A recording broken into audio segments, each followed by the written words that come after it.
안녕하세요, 6학년 여러분. 이제 곧 중학생이 될 거지만 6학년 2학기 수학도 마무리를 잘 하고 중학생 준비를 하기 위해서 오늘 이 수업을 시작하게 되었어요. 여러분과 함께 수업하게 될 벨라 선생님이에요. 6학년 2학기 과정 복습이지만 한번 들어가 봅시다. 네, 6학년 2학기에서는 총 6개의 단원으로 나누어져 있어요. 1단원이 분수의 나눗셈, 2단원이 소수의 나눗셈, 3단원이 공간과 입체, 4단원은 비례식과 비례배분, 5단원이 원의 넓이, 6단원이 원기둥, 원뿔, 구입니다. 그러면 우리는 분수의 나눗셈, 그 중에서도 첫 번째 단원 일부분만을 먼저 배워보도록 할게요. 네, 분수의 나눗셈에서 우리는 분모가 같은 나눗셈과 분모가 다른 나눗셈을 푸는 방법에 대해서 설명을 할 건데 오늘 설명하는 내용은 분모를 같게 만들어라 입니다. 목표가 뭐라고요? 분모를 같게 만들어라. 그러면 왜 같게 만드느냐? 분모가 같으면 나눗셈을 분모 없이 할 수 있어 라는 거예요. 그러면 선생님과 함께 가볼게요. 6분의 5 나누기 6분의 1이라는 걸 그림으로 한번 나타내 본다면요. 이렇게 1이라는 애가 있어요. 이렇게 1이라는 애가 있는데 이걸 똑같이 6등분으로 나누었다고 칩시다. 그러면 그 중에 5개가 6분의 5고요. 그럼 6분의 1이 몇 개 모여야 만들어지는 거라고요? 네, 5개 모여야 만들어진대요.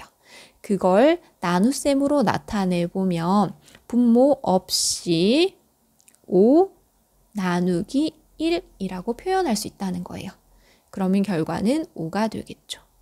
네, 여기서는 분모가 똑같기 때문에 분모를 똑같이 굳이 만들지 않아도 그대로 계산할 수가 있는 거예요. 그러면 다음 똑같습니다. 분모가 똑같죠. 5분의 4 나누기 5분의 2. 이것 또한 그림으로 나타내 보면 이게 1이에요. 근데 이걸 5등분으로 나눴죠. 똑같이. 선생님 배분을 잘못했네요. 그러면 조금 조절해 봅시다. 조절해서 똑같이 만들어야 되는데 눈에 조금 다르더라도 똑같다고 생각해 주세요. 알겠죠? 네, 그러면 이 아이들이 1인데 5등분으로 나눴으니까 5분의 4는 이만큼이겠죠. 그런데 5분의 2가 2개 모여서 만들어졌어요. 라는 거예요. 그러면 그걸 그대로 나눗셈으로 나타내보면 분모를 없애버리고 4 나누기 2야 라고 생각할 수 있고 결과는 2가 됩니다. 그러면 또 분모가 같은 나눗셈. 그러면 이거는 어떻게 생각할 수 있겠어요? 이거는 근데 바로 나눠지지 않겠어요. 그쵸? 그래서 분수로 나타내야 되는데 분모는 우선 없애고 7 나누기 2가 되고요. 이거 분수로 나타내면 어떻게 됩니까? 그렇죠? 2분의 7이 되죠. 그러면 이건 대분수로 고쳐주어서 3과 2분의 1 하고 끝이 나게 됩니다. 그러면 이제 분모가 다른 애가 나오겠죠. 분모가 다른 분수에서 우리가 더 나눗셈을 하려면 뭘 해줘야 된다?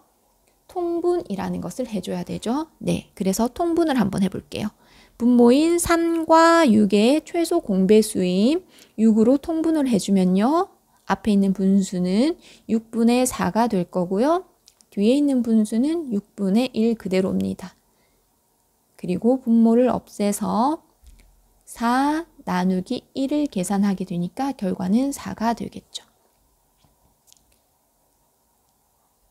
네, 분모가 다른 나눗셈의 두 번째예요. 여기서도 마찬가지입니다. 여러분이 15와 5의 최소 공배수 얼마죠? 네, 그렇습니다. 15죠. 앞에 있는 분수는 분모가 15니까 그대로 두고요. 뒤에 있는 분수는 분모가 15가 아니니까 분자 분모에 똑같이 3을 곱합니다.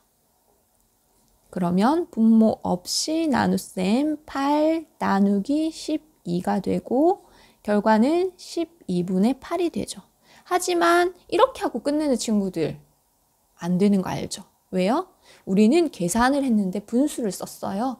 그러면 그 분수의 답은 기약 분수로 써주는 거예요. 만약에 분모가 얼마인 분수로 써주세요 라고 했을 때는 기약 분수를 쓰는 게 아니지만 답을 쓸 때 계산 결과가 기약 분수가 아니라면 기약 분수로 써주는 센스 꼭 필요합니다. 그러면 이제 약분을 하겠죠.